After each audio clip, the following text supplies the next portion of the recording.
হ্যাঁ আপনারা বলো। এই যে আজকে কি করছো? এই আজকে রান্না করব না, একটু পটল করব, পোস্ত দিয়ে করব। এই যে বড় বড় করে কেটে নিয়েছি। হ্যাঁ পটলের দোরমা। হ্যাঁ দোরমা।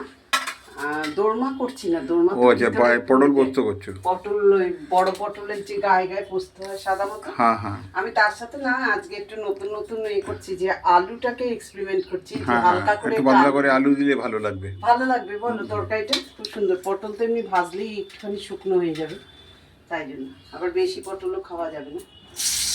কড়াটা কালো হয়ে গেল পুরো। গোটা সব সব গোটা পটল ভেজে নেব একটু হালকা করে, মানে ভালোই ভাজবো। হ্যাঁ অতটাও হালকা নয়, একটু ভালো করেই ভাজবো।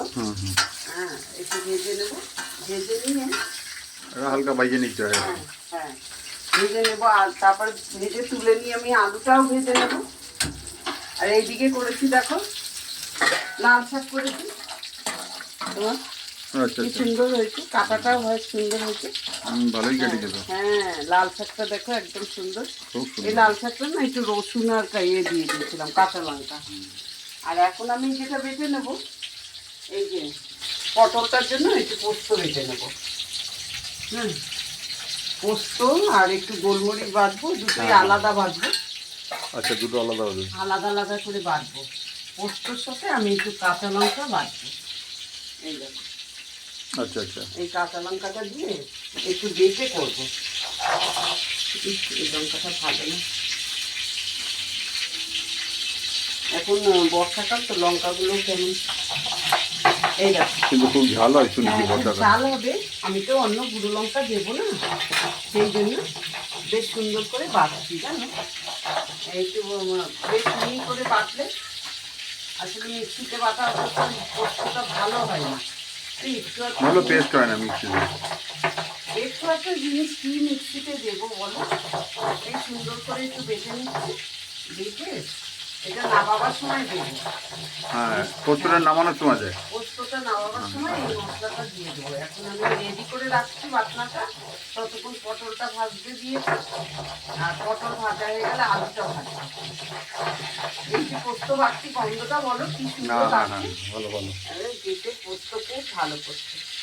আর একটুখানি আদা আর জিরে বেটে রেখেছি, এই যে এই আদা জিরে একটু বেটে নিয়েছি। এটা আগে দিতে হয় নাকি? ওটা ওটা এটা হয়ে যাবে না, আলুটা ভাজা হয়ে যাবে, তখন ফোড়ন দিয়ে আমি ওইটা দিয়ে দেবো। আর এই যে পোস্তটা বেটেছি এটা তুলে নিলাম। এবার এই বলতেই আমি গোলমরিচটা বেটে নেব। হ্যাঁ